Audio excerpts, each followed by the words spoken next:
today's how-to, we're going to show you how simple it is to change the background color of a box or a background of a page or whatever it is you choose by simply adding a color change to it when an event happens.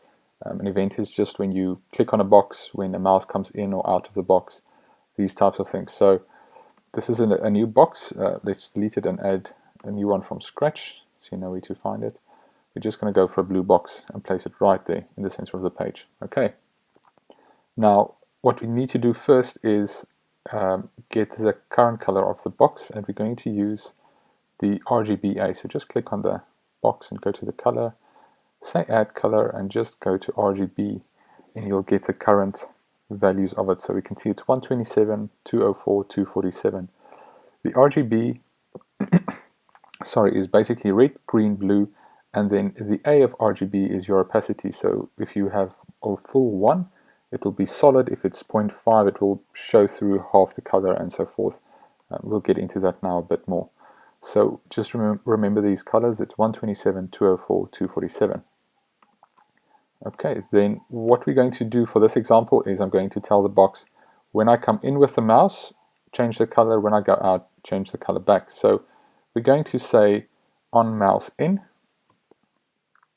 just enter it there, and on mouse out, and enter it there. Okay, so I'm just going to open the coding palette a bit more.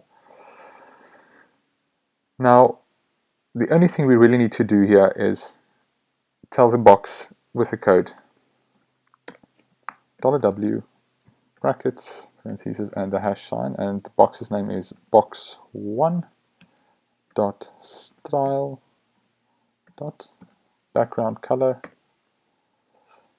equals, and now we should give it a new color. Now I've already decided on a color, so I'm just going to get it from the top here where I've chosen it.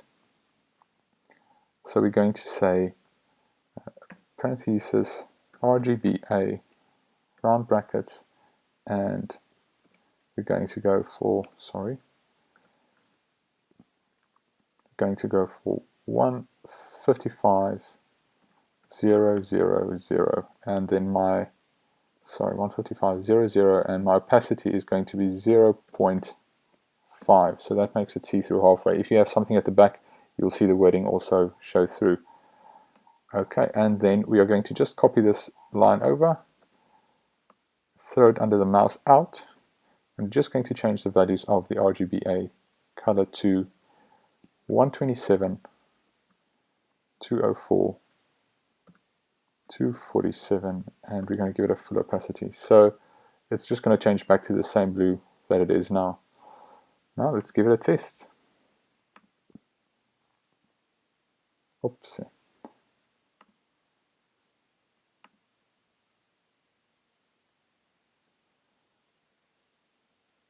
My mistake. RGBA, not RGAB.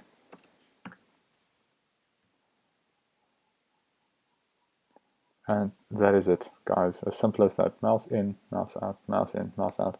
You can do this on an onClick. I think while we're at it, let's quickly make this a bit more complex and show you how to change the color on an onClick back and forth.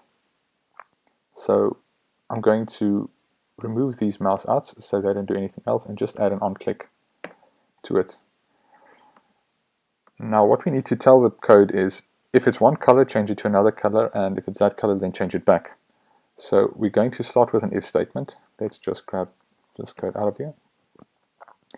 We're going to start with an if statement, and they're going to say,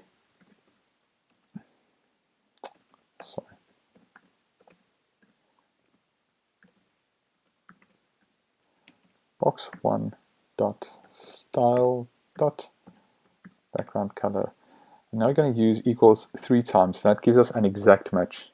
If you use it twice, it's going to be a sort of a match. If it's just once, it's going to throw out an error and it won't work. So if the color is RGBA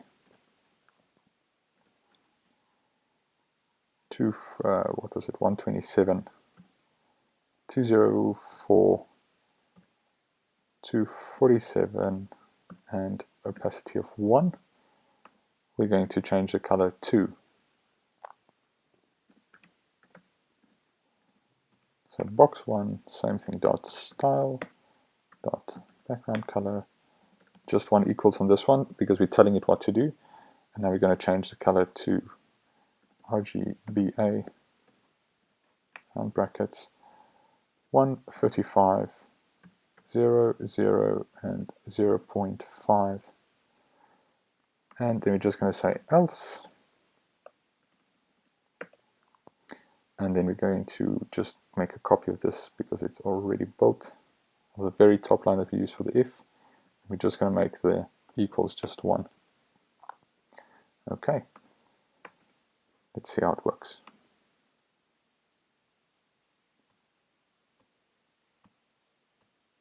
Okay, so every time I click, it changes the color. It reads the color, and if it's one color, it changes to another one, and so forth. Guys, that's it. It was as simple as that. Thanks for checking in. Bye-bye.